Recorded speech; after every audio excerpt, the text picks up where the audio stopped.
Trey. Hey, Sean, I just wanted one other. So Sean, in terms of the Nunes chronology, just to clarify, when we're asking questions about process like gates and people, we're not attempting to ascertain the geography of the executive complex. We want to know who knew what when. I understand that. So my question is, so I will ask that directly, forget about the technical questions. Mr. Nunes was on the campus. You say we don't know who let him in the gate, so right. Apparently it is, and you described, I believe this is a normal process, right? Tell me if it is normal the way that I'm describing it. Mr. Nunes, the head of an investigatory committee, is allowed to roam around the executive complex, we don't know who let him in, to speak to 2 deputy-level members of the National Security Council. He is then allowed to see information. He then obtains an appointment, from my understanding of the chronology, with the President of the United States to disgorge that information. He then goes public with that information. Then 7 or so days later, you say it would be appropriate for everybody to come down here and look at it. Is that a normal process?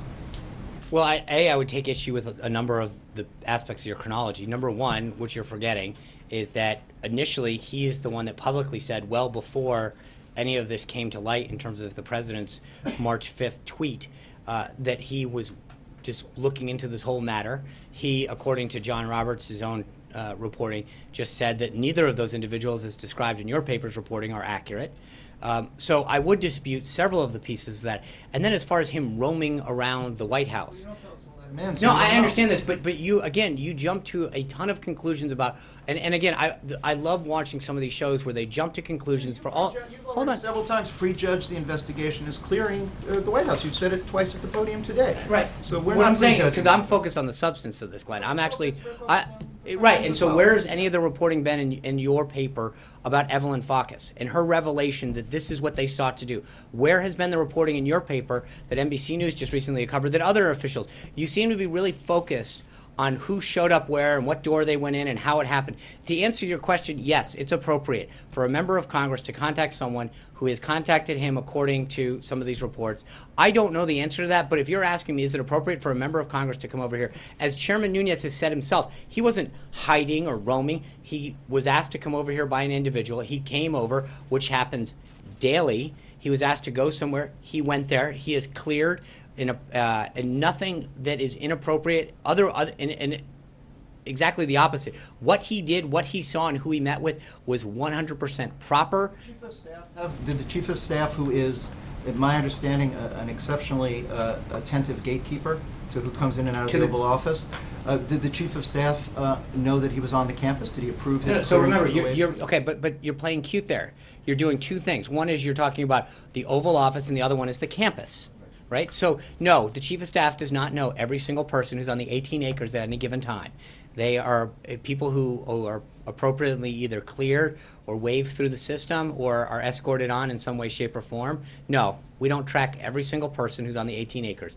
Do we know, generally speaking, who's in the Oval Office? Not all the time, because people can go in. But if there was a meeting, in that case, we all sat back here. He made the announcement, and again, you're leaving out a key part. He actually briefed the press before he told anyone. We all found out, you, me, everyone else, that he was coming down here after he held a press conference with your colleagues to say he was coming down here based on stuff that he'd found that didn't have to do with Russia, that a whistleblower source had given him. Now, the other reporting that I'm hearing today is actually that the sources that you describe in your paper are not accurate. And while I'm not going to comment on either, I think there is an assumption that everything and the chronology that we know over is accurate, which I don't believe from further reporting that it is. And I also believe that some of the comments that have come out publicly in terms of some of the Obama administration are conveniently left out of that discussion. I think that that is interesting, how no one seems to really cover the fact that in a senior Obama administration with high-level clearances talked about the spreading of classified information for political purposes, and no one seems to care. But just to be clear, Mr. Priebus, Mr. Kushner, Mr. Bannon did not have knowledge of his being on the campus having this interaction with national security staff? I don't know. Again, you asked two questions and you melded them together. No one knew that he was coming to speak to the president. He announced that on television during a press conference. Sean,